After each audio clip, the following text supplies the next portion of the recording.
Go ahead.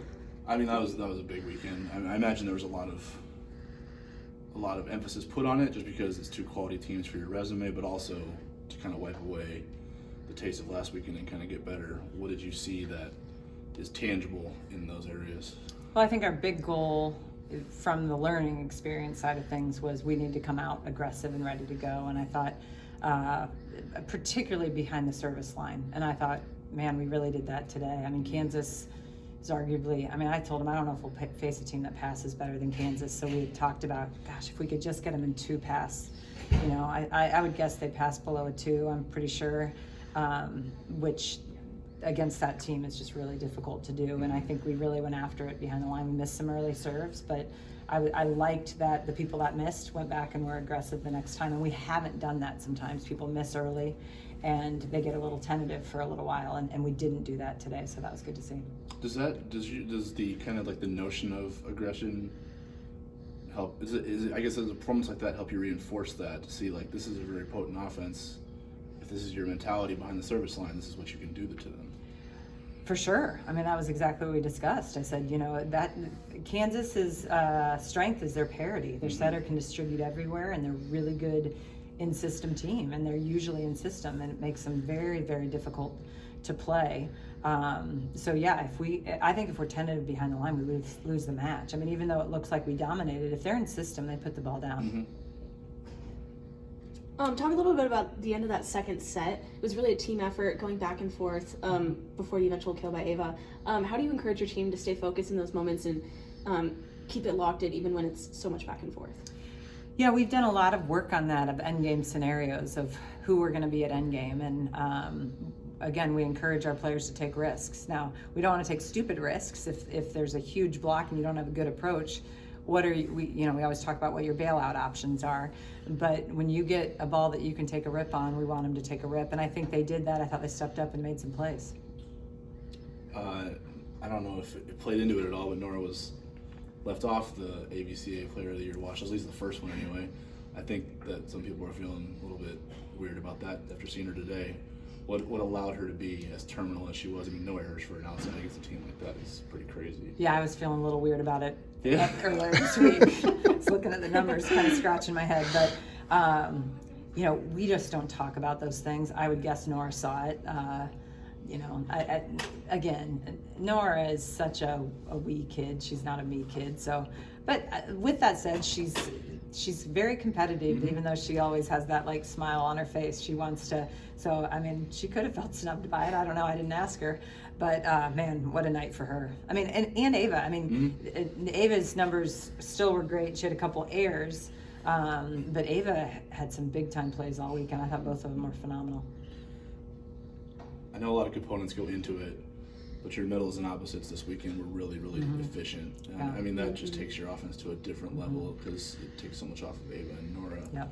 I know the keys to it, but what did you feel like was executed properly to the level that it was this weekend? Well, we know long-term for us to be great, we have to get production from everywhere. In fact, one of our things on the scout was if we get into an outside game only, that's going to be in KU's favor. Like we need to lean into our parity. I'm sure KU's thought was we need to lean into their parity. But we tried to adjust some things with Jaya. Again, I've talked about Jaya as new to this position. It's weekly. We're trying to learn things. We're debating on when to add some new sets and things along those lines. So that's kind of fun. I thought Kiara had a great weekend, and she had struggled. She and Kinder together had struggled some, and so that was a big focus in practice. So it was good to see those areas that we know we need more production from, that we were able to get that against two really good teams.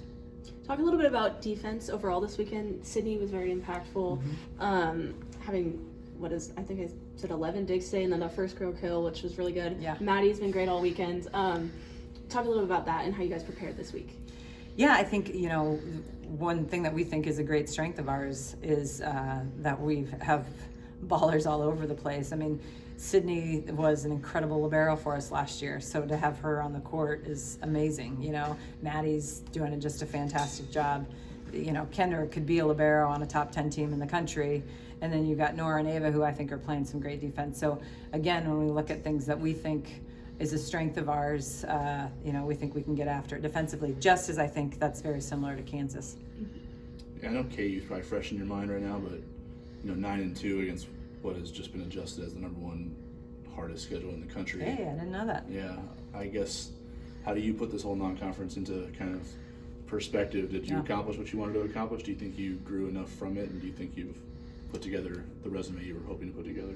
Yeah, I mean, I told the team they've just had a phenomenal non-conference. I mean, obviously, we wish we would have notched another win or two. Those other ones were close, but I think we've developed. I think we've learned a lot about ourselves. And I said, our first goal always is to put ourselves in a position to make the NCAA tournament. I think we've clearly done that. Then it's to host.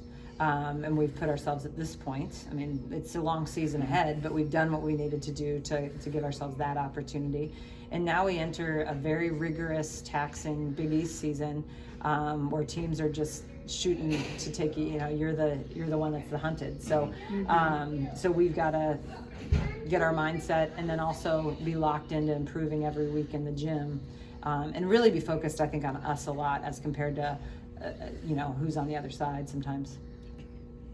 Where are you taking the kids for ice cream? I don't know, but I know that they are very excited about it. Yeah, for sure. Yes. Big weekend. I mean, I imagine for the psyche of the team coming off of the previous one, you guys were really upset, I guess is the word I'll choose. What happened this week that allowed you to erase it, take what you could from it, and perform the way you did this weekend?